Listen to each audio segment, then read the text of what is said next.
VBG ರಾಮ್ಜಿಯ ಈ ಒಂದು ವಿಶೇಷ ಸಭೆ ಹೊನ್ನಾಳಿಯ ತಲಕನಹಳ್ಳಿನಲ್ಲಿ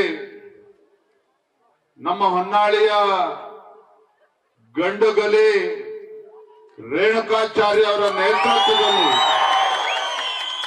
ಇದು ಸಭೆ ವೇದಿಕೆ ಮೇಲೆ ಆಸೀನರಾಗಿರ್ತಕ್ಕಂಥ ಜಿಲ್ಲೆಯ ಅಧ್ಯಕ್ಷ ಆಗಿರ್ತಕ್ಕಂಥ ರಾಜಶೇಖರ್ ಅವರೇ, ಮಂಡಲದ ಅಧ್ಯಕ್ಷರಾಗಿರುವಂತ ನಾಗರಾಜಣ್ಣ ಅವರೇ, ಮಾಜಿ ಸಚಿವರು ಆಗಿರ್ತಕ್ಕಂಥ ಸನ್ಮಾನ್ಯ ಶ್ರೀ ಕರುಣಾಕರ್ ರೆಡ್ಡಿ ಅವರೇ, ರಾಮಚಂದ್ರಣ್ಣ ಅವರೇ, ಹಿರಿಯರಾಗಿರ್ತಕ್ಕಂಥ ಶಿವಯೋಗಿ ಸ್ವಾಮಿ ಅವರೇ, ರಾಜ್ಯ ಪ್ರಕೋಷ್ಠದ ಸಂಚಾಲಕರಾಗಿರುವಂತಹ ದತ್ತಾತ್ರೇಯ ಅವರೇ, ಮಾಜಿ ಶಾಸಕರಾಗಿರುವಂತಹ ಬಸವರಾಜ್ ನಾಯಕ್ ಅವರೇ, ಮಾಡಾಳ್ ಮಲ್ಲಿಕಾರ್ಜುನ್ ಅವರೇ, ಅಜಯ್ ಅವರವರೇ, ಕಲ್ಲೇಶ್ ಅಣ್ಣ ಅವರು, ಹಿರಿಯರಾಗಿರ್ತಕ್ಕಂಥ KM ಸುರೇಶ್ ಅವರಿದ್ದಾರೆ, ನಮ್ಮ ಶಿವಮೊಗ್ಗದ ಜಿಲ್ಲೆಯ ಮಾಜಿ ಅಧ್ಯಕ್ಷ ಆಗಿರ್ತಕ್ಕಂಥ ಮೇಘಣ್ಣ ಅವರು, ಮಧುಗಿರಿಯ ಜಿಲ್ಲೆಯ ಮಾಜಿ ಅಧ್ಯಕ್ಷ ಆಗಿರ್ತಕ್ಕಂಥ ಹನುಮಂತೇಗೌಡರು, ನಮ್ಮ ಶಿಕಾರಿಪುರ ಮಂಡಲದ ಅಧ್ಯಕ್ಷ ಆಗಿರ್ತಕ್ಕಂಥ ಸಂಕಲಾಪುರ ಹನುಮಂತಪ್ಪನವರಿದ್ದಾರೆ.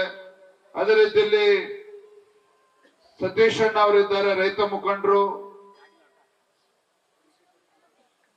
ಪ್ರಧಾನ ಕಾರ್ಯದರ್ಶಿಗಳಾಗಿರುವಂತಹ ಮಾರುತಿ ನಾಯಕ್ ಅವರಿದ್ದಾರೆ, ಕಡ್ಲೆಬಾಳ್ ಅವರಿದ್ದಾರೆ, ನಮ್ಮ ರಮೇಶ್ ಗೌಡ್ರಿದ್ದಾರೆ, ವೇದಿಕೆ ಮೇಲೆ ಆಸೀನರಾಗಿರ್ತಕ್ಕಂಥ ಎಲ್ಲ ಚಂದ್ರಶೇಖರ್ ಪೂಜಾರ್ ಅವರಿದ್ದಾರೆ, ವೇದಿಕೆ ಮೇಲೆ ಆಸೀನರಾಗಿರ್ತಕ್ಕಂಥ ಎಲ್ಲ ಗಣ್ಯರೇ, ವೇದಿಕೆ ಮುಂಭಾಗದಲ್ಲಿ ಆಸೀನರಾಗಿರ್ತಕ್ಕಂಥ ಪಕ್ಷದ ಎಲ್ಲ ಕಾರ್ಯಕರ್ತ ಬಂಧುಗಳೇ, ಶ್ರದ್ಧೆಯ ತಾಯಂದಿರೇ, ಆತ್ಮೀಯ ಪತ್ರಿಕಾ ಹಾಗೂ ಮಾಧ್ಯಮದ ಸ್ನೇಹಿತರೆ,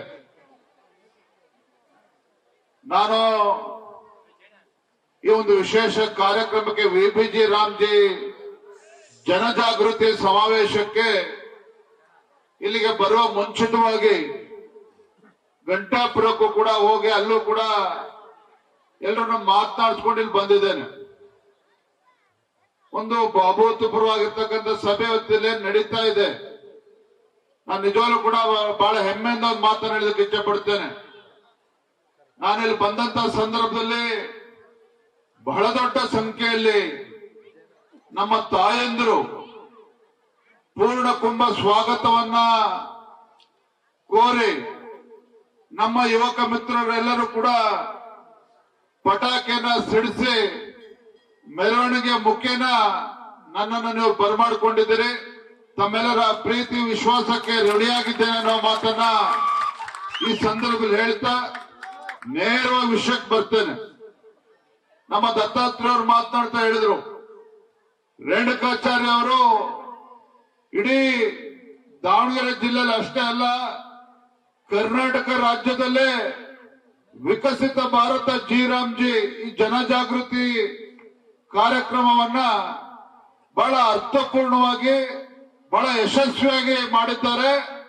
ಕರ್ನಾಟಕದ ನನ್ನ ಪ್ರಕಾರ ನಾನು ಕೂಡ ಎಲ್ಲ ದೃಶ್ಯ ಮಾಧ್ಯಮಗಳಲ್ಲಿ ಸಾಮಾಜಿಕ ಜಾಲತಾಣದಲ್ಲಿ ನಾನು ಕೂಡ ನೋಡ್ತಾ ಇದ್ದೇನೆ.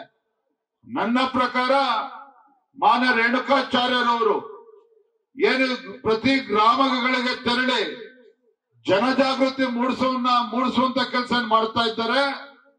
ದಾವಣಗೆರೆ ಜಿಲ್ಲೆ ಅಷ್ಟೇ ಅಲ್ಲ, ಕರ್ನಾಟಕ ರಾಜ್ಯ ಅಷ್ಟೇ ಅಲ್ಲ, ಇಡೀ ದೇಶದಲ್ಲೇ ಮಾದರಿಯಾಗಿ ಇವತ್ತು ಈ ಕಾರ್ಯಕ್ರಮವನ್ನು ಜನಜಾಗೃತಿ ಕಾರ್ಯಕ್ರಮ ಮಾಡಿದ್ದಾರೆ ಅಂತ ಹೇಳಿದಕ್ಕೆ ನಂಗೆ ತುಂಬಾ ಸಂತೋಷ ಮತ್ತು ಹೆಮ್ಮೆ ಅನಿಸ್ತದೆ. ಮಾನ್ಯ ದತ್ತಾತ್ರೇಯ ಅವರು ಏನು ಹಿಂದೆ ಮನ್ರೇಗಾ ಅಂತ ಇತ್ತು, ಉದ್ಯೋಗ ಖಾತ್ರಿ, ನಮ್ಮ ಪ್ರಧಾನಮಂತ್ರಿ ನರೇಂದ್ರ ಮೋದಿಜಿ ಅವರು ಇದರಲ್ಲಿ ಭ್ರಷ್ಟಾಚಾರ ನಡೀಬಾರದು, ಗುಂಡಿ ಅಗದು ಗುಂಡಿ ಮುಚ್ಚಕ್ಕೆ ಸೀಮಿತ ಆಗಬಾರದು.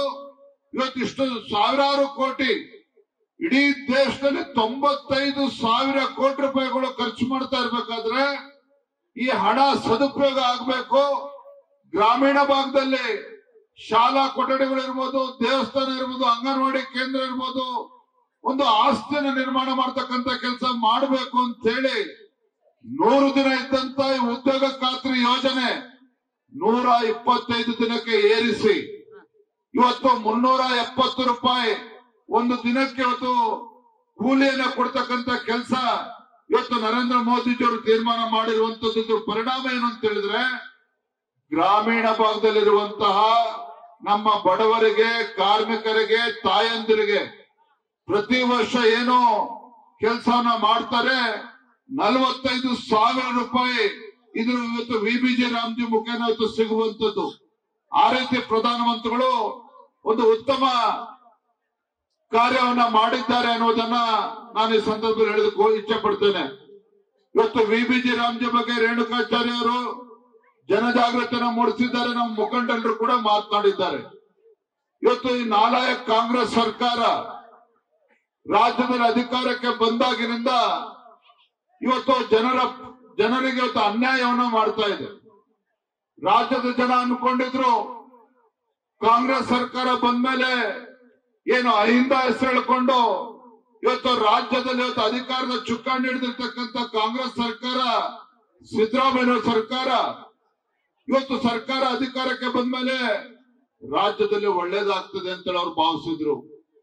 ದುರಂತ ಅಂತ ಹೇಳಿದ್ರೆ ಒಂದು ಕ್ಷಣ ನೀವು ಯೋಚನೆ ಮಾಡಿ, ಗೃಹಲಕ್ಷ್ಮಿ ಅಂತೇಳಿ 2,000 ರೂಪಾಯಿ ನಮ್ಮ ಮನೆಯಲ್ಲಿ ಇರ್ತಕ್ಕಂಥ ಹೆಣ್ಮಗಳಿಗೆ ಯಜಮಾನಿಗೆ ಕೊಟ್ರೆ, ಮತ್ತೊಂದು ಕಡೆ ಏನ್ ಮಾಡ್ತಾ ಇದ್ದಾರೆ ಕಾಂಗ್ರೆಸ್ ಸರ್ಕಾರ, ತಮ್ಮ ಗ್ಯಾರಂಟಿಗಳಿಗೆ ಯೋಜನೆಗೆ ದುಡ್ಡು ಸಿಗ್ತಾ ಇಲ್ಲ ಅಂತ ಹೇಳಿ ಇವತ್ತು ಅಬಕಾರಿ ಇಲಾಖೆಗೆ 40,000 ಕೋಟಿ ರೂಪಾಯಿಗಳನ್ನ ಟಾರ್ಗೆಟ್ ಅನ್ನ ಕೊಟ್ಟು ಇವತ್ತು 2,000 ರೂಪಾಯಿ ಒಂದು ಕುಟುಂಬಕ್ಕೆ ಗೃಹಲಕ್ಷ್ಮಿ ಕೊಡ್ತಾ ಇದ್ರೆ, ಮತ್ತೊಂದು ಕಡೆಯಿಂದ ಈ ಕಾಂಗ್ರೆಸ್ ಸರ್ಕಾರ 500 ಮೀಟರ್ ಒಂದು ಹೆಂಡದ ಅಂಗಡಿಯನ್ನ ತೆಗೆದು, ವೈನ್ ಶಾಪ್ ಬಾರ್ ಅನ್ನ ತೆಗೆದು 2,000 ರೂಪಾಯಿ ಒಂದು ಕಡೆ ಕೊಡ್ತಾ ಇದ್ರೆ, ಅದೇ ಬಡ ಕುಟುಂಬದಿಂದ 10,000 ರೂಪಾಯಿ ಕಿತ್ಕೊಳ್ತಕ್ಕಂಥ ಕೆಲಸವನ್ನ ಈ ಕಾಂಗ್ರೆಸ್ ಸರ್ಕಾರ ಮಾಡ್ತಾ ಇದೆ. ಕಾಂಗ್ರೆಸ್ ಸರ್ಕಾರ ಮಾಡ್ತಾ ಇದೆ. ಒಂದು ಕೈಯಲ್ಲೇ ಕೊಡ್ತಕ್ಕಂಥದ್ದು, ಮತ್ತೊಂದು ಕೈಯಿಂದ ಕಿತ್ಕೊಳ್ತಕ್ಕಂಥ ಕೆಲಸ ಮಾಡ್ತಾ ಇದ್ದಾರೆ. ಬಂಧುಗಳೇ, ಮೊನ್ನೆ ದಿನ 2 ತಿಂಗಳ ಹಿಂದೆ ಬೆಳಗಾವಿ ಜಿಲ್ಲೆನಲ್ಲಿ ಕಬ್ಬು ಬೆಳೆಗಾರರು ಹೋರಾಟ ಮಾಡ್ತಾ ಇದ್ರು. ವಾರ 8 ದಿನದಿಂದ ಹೋರಾಟ ಮಾಡ್ತಾ ಇದ್ರು. ಕಬ್ಬಿಗೆ ಸರಿಯಾದ ರೀತಿ ಬೆಲೆ ಸಿಗಬೇಕು ಅಂತೇಳಿ ಹೋರಾಟ ಮಾಡ್ತಾ ಇದ್ರೆ, ರಾಜ್ಯ ಸರ್ಕಾರ, ಕಾಂಗ್ರೆಸ್ ಸರ್ಕಾರ ಕಿಂಚಿತ್ತೂ ಕೂಡ ತಲೆ ಕೆಡಿಸ್ಕೊಳ್ಳಿಲ್ಲ. ನಾನು ಕೂಡ ಹೋಗಿ ಬೆಳಗಾವಿಯ ಗುರ್ಲಾಪುರ ಕ್ರಾಸ್ ನಲ್ಲಿ ರೈತರ ಜೊತೆ, ಕಬ್ಬು ಬೆಳೆಗಾರರ ಜೊತೆ ಅಹೋರಾತ್ರಿ ಧರಣಿಗೆ ಕೂತ ನಂತರದಲ್ಲಿ ಸರ್ಕಾರ ಎಚ್ಚೆತ್ಕೊಂಡು ನಾವು 300 ರೂಪಾಯಿ ಜಾಸ್ತಿ ಕೊಡ್ತೇವೆ ಅಂತೇಳಿ ನಾಟಕ ಮಾಡಿದ್ದಾರೆ. ಇವತ್ತು ಕೂಡ ಹಣವನ್ನ ಕೊಡೋದಕ್ಕೆ ಸಾಧ್ಯ ಆಗ್ಲಿಲ್ಲ. ಇಂಥ ಕಾಂಗ್ರೆಸ್ ಸರ್ಕಾರ, ಲಜ್ಜೆಗೆಟ್ಟ ಕಾಂಗ್ರೆಸ್ ಸರ್ಕಾರ ಒಂದು ಕ್ಷಣ ಯೋಚನೆ ಮಾಡಿ, ಪ್ರಧಾನಮಂತ್ರಿ ನರೇಂದ್ರ ಮೋದಿಜಿಯವರು ಕಿಸಾನ್ ಸಮ್ಮಾನ್ ಯೋಜನೆ 6,000 ರೂಪಾಯಿ ಕೊಡ್ತಾ ಇದ್ರೆ, ದೇಶದಲ್ಲಿ ಯಾವುದೇ ಮುಖ್ಯಮಂತ್ರಿಗಳು ಕೊಡ್ಲಿಲ್ಲ. ನಿಮ್ಮ ಯಡಿಯೂರಪ್ಪನವರು, ನಿಮ್ಮ ರಾಜ್ಯದ ಮುಖ್ಯಮಂತ್ರಿಗಳಿದ್ದಾಗ ನಿಮ್ಮ ಯಡಿಯೂರಪ್ಪನವರು 4,000 ರೂಪಾಯಿ ಕೊಡ್ತಾ ಇದ್ರು. 4,000 ರೂಪಾಯಿ ಕೊಡ್ತಾ ಇದ್ರು. ಇವತ್ತೇನು ಸಿದ್ದರಾಮಯ್ಯನವರು 2,000 ರೂಪಾಯಿ ಕೊಡ್ತೇವೆ ಅಂತ ಹೇಳ್ತಾ ಇದ್ದಾರೆ. ಆ ರೈತರಿಗೆ 4,000 ರೂಪಾಯಿ ಯಡಿಯೂರಪ್ಪನವರು ಕೊಡ್ತಾ ಇದ್ರು. ಆ 4,000 ರೂಪಾಯಿನ ಕಿತ್ಕೊಳ್ತಕ್ಕಂಥ ಕೆಲಸ ಇವತ್ತು ಕಾಂಗ್ರೆಸ್ ಸರ್ಕಾರ ಮಾಡಿದೆ, ಸಿದ್ದರಾಮಯ್ಯ ಸರ್ಕಾರ ಮಾಡಿದ್ದಾರೆ. ಯಡಿಯೂರಪ್ಪನವರು ಹಾಲಿಗೆ ಪ್ರೋತ್ಸಾಹ ಧನವನ್ನ ಕೊಡಬೇಕು ಅಂತ ಹೇಳಿ ಅದಕ್ಕೆ ಹಣವನ್ನ ಕೊಡ್ತಾ ಇದ್ರು. ಹಣ ತಡೆಯೋ, ನೀ ಅವಂದೆಲ್ಲ ತಪ್ಪು. ರೇಣುಕಾಚಾರ್ಯಂದು 10,000 ಪ್ಯಾಕೆಟ್ ತರ್ತೀನಿ ಅಂತ ಹೇಳಿದ್ರು. 10,000 ಪ್ಯಾಕೆಟ್ ನೀರಿನ ಪ್ಯಾಕೆಟ್ ಅಂತ ಹೇಳಿಲ್ಲ. ಹಂಗ ಒಂದು ಜೋಶಲ್ಲಿದ್ದಾನೆ. ಬೇರೆ ನಾನು ಮಾತಾಡ್ತೀನಿ ಸುಮ್ಮನೆ. ಈಗ ಇವತ್ತು ಯಡಿಯೂರಪ್ಪನವರು ಹಾಲಿಗೆ ಎಲ್ಲಿ ಬಿಡೋಣ ಹಣ ಇಲ್ಲಿ ಪರವಾಗಿಲ್ಲ ಬಿಡ್ರಿ, ನಮ್ ಕಾರ್ಯಕರ್ತರು ಅದು ರೇಣುಕಾಚಾರ್ಯ ತಪ್ಪ, ಅವಂದಲ್ಲ ಸುಮ್ಮನೆ. ಹಾಲಿಗೆ ಪ್ರೋತ್ಸಾಹ ಧನವನ್ನ ಕೊಡ್ತಾ ಇದ್ರೆ, ಈ 4 ಕಾಂಗ್ರೆಸ್ ಸರ್ಕಾರ ಕಳೆದ 2 ವರ್ಷದಲ್ಲಿ 1,200 ಕೋಟಿ ರೂಪಾಯಿಗಳು ಯಾವ ರೈತರಿಗೆ, ನಮ್ಮ ಗ್ರಾಮೀಣ ಭಾಗದಲ್ಲಿ ಇರ್ತಕ್ಕಂಥ ನಮ್ಮ ತಾಯಂದಿರ ಬಡ ಕುಟುಂಬಕ್ಕೆ ಹಾಲಿನ ಪ್ರೋತ್ಸಾಹ ಧನ ಕೊಡಬೇಕಾಗಿತ್ತು, ಅದನ್ನು ಕೂಡ ಕೊಡ್ತಾ ಇಲ್ಲ. ನಿಮ್ಮ ಯಡಿಯೂರಪ್ಪನವರು ಬಿಜೆಪಿ ಸರ್ಕಾರ ಇದ್ದಾಗ ಬಡವರ ಮನೆಯಲ್ಲಿ ಹುಟ್ಟಿರ್ತಕ್ಕಂಥ ಹೆಣ್ಣು ಮಗು ಶಾಪ ಅಂತ ಹೇಳ್ತಾ ಇದ್ರು. ಬಡವರು ಕಣ್ಣೀರು ಹಾಕ್ತಾ ಇದ್ರು. ನಿಮ್ಮ ಯಡಿಯೂರಪ್ಪನವರು ತೀರ್ಮಾನ ಮಾಡಿದ್ರು, ಬಡವರ ಮನೆಯಲ್ಲಿ ಹುಟ್ಟಿರ್ತಕ್ಕಂಥ ಹೆಣ್ಣು ಮಗುವುದು ಶಾಪ ಅಲ್ಲ, ಭಾಗ್ಯಲಕ್ಷ್ಮಿ ಅಂತೇಳಿ ಭಾಗ್ಯಲಕ್ಷ್ಮಿ ಯೋಜನೆ ತಂದುಕೊಟ್ರು ಸನ್ಮಾನ್ಯ ಯಡಿಯೂರಪ್ಪನವರು. ಈ ಸಿದ್ದರಾಮಯ್ಯ ಸರ್ಕಾರ ಬಂದ್ಮೇಲೆ ಅದಕ್ಕೂ ಕೂಡ ಕಲ್ಲಾಗ್ತಕ್ಕಂಥ ಕೆಲಸ ಮಾಡಿದ್ದಾರೆ. ಅದಕ್ಕೂ ಕೂಡ ಕಲ್ಲಾಗ್ತಕ್ಕಂಥ ಕೆಲಸ ಮಾಡಿದ್ದಾರೆ. ಆ ಪುಣ್ಯಾತ್ಮ ಪ್ರಧಾನಮಂತ್ರಿ ನರೇಂದ್ರ ಮೋದಿಜಿಯವರು ಗ್ರಾಮೀಣ ಭಾಗದಲ್ಲಿರ್ತಕ್ಕಂಥ ನಮ್ಮ ಬಡವರಿಗೆ ಅನುಕೂಲ ಆಗ್ಬೇಕು ಅಂತ ಹೇಳಿ ಪ್ರತಿ ತಾಲೂಕಿನಲ್ಲಿ ಪ್ರತಿ ಗ್ರಾಮದಲ್ಲಿ ಇವತ್ತು ಆಸ್ಪತ್ರೆಗಳೆಲ್ಲಿದ್ದಾವೆಲ್ಲ ಜನೌಷಧಿ ಕೇಂದ್ರವನ್ನು ತೆಗೆದ್ರು. ಬಡವರಿಗೆ ಕಡಿಮೆ ಬೆಲೆನಲ್ಲಿ ಇವತ್ತು ಔಷಧಿಗಳು ಸಿಗಬೇಕು ಅಂತ ಹೇಳಿ ಜನೌಷಧಿ ಕೇಂದ್ರ ತೆಗೆದ್ರೆ ಅದಕ್ಕೂ ಕೂಡ ಕಾಂಗ್ರೆಸ್ ಸರ್ಕಾರ, ಸಿದ್ದರಾಮಯ್ಯ ಸರ್ಕಾರ ಕಲ್ಲಾಗ್ತಕ್ಕಂಥ ಕೆಲಸ ಮಾಡಿದ್ದಾರೆ. ಮೊನ್ನೆ ದಿನ ನಾವು ನೋಡ್ತಾ ಇದ್ವಿ, ರಾಜ್ಯದಲ್ಲಿರ್ತಕ್ಕಂಥ ಬಹುತೇಕ ಜಿಲ್ಲೆಗಳಲ್ಲಿ ಇವತ್ತು ಆಸ್ಪತ್ರೆಗಳಲ್ಲಿ ಔಷಧಿಗಳು ಸಿಗ್ತಾ ಇಲ್ಲ, ಮಾತ್ರೆಗಳು ಸಿಗ್ತಾ ಇಲ್ಲ. ಇವತ್ತು ಬಡವರು ಇವತ್ತು ತೊಂದರೆ ಅನುಭವಿಸ್ತಾ ಇದ್ದಾರೆ, ರೈತರು ತೊಂದರೆ ಅನುಭವಿಸ್ತಾ ಇದ್ದಾರೆ. ಇವತ್ತು ನರೇಂದ್ರ ಮೋದಿಜಿಯವರ ಅವರ ಕೊಟ್ಟಂತ ಜನೌಷಧಿ ಕೇಂದ್ರ ಮುಚ್ಚಾಕ್ತಕ್ಕಂಥ ಕೆಲಸ ಮಾಡಿದ್ರು. ಮತ್ತೊಂದು ಕಡೆ ಇವತ್ತು ಸರ್ಕಾರಿ ಆಸ್ಪತ್ರೆಗಳಲ್ಲಿ ಔಷಧಿ ಸಿಗ್ತಾ ಇಲ್ಲ. ಈ ರೀತಿ ಒಂದು ಜನವಿರೋಧಿ ನಿರ್ಧಾರಗಳನ್ನು ಇವತ್ತು ಕಾಂಗ್ರೆಸ್ ಸರ್ಕಾರ ಇವತ್ತು ಮಾಡ್ತಾ ಇರುವಂತದ್ದು. ಹಾಗಾಗಿ ಬಂಧುಗಳೇ, ನಾನು ಹೆಚ್ಚು ಮಾತನಾಡೋದಕ್ಕೆ ಹೋಗೋದಿಲ್ಲ.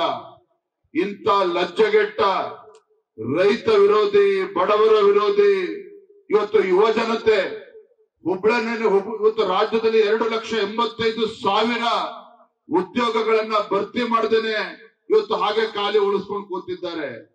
ಆ ಖಾಲಿ ಇರ್ತಕ್ಕಂಥ ಹುದ್ದೆಗಳನ್ನ ಭರ್ತಿ ಮಾಡ್ಬೇಕು ಅಂತೇಳಿ ಹುಬ್ಳಿನಲ್ಲಿ ನಮ್ಮ ಯುವಕ ಮಿತ್ರರು ಬೀದಿಗಿಳಿದು ಹೋರಾಟ ಮಾಡಿದ್ರೆ ಅವರ ವಿರುದ್ಧ ಲಾಠಿ ಚಾರ್ಜ್ ಮಾಡ್ತಾರೆ. ಇವತ್ತು ಲಾಠಿ ಚಾರ್ಜ್ ಮಾಡ್ತಾರೆ.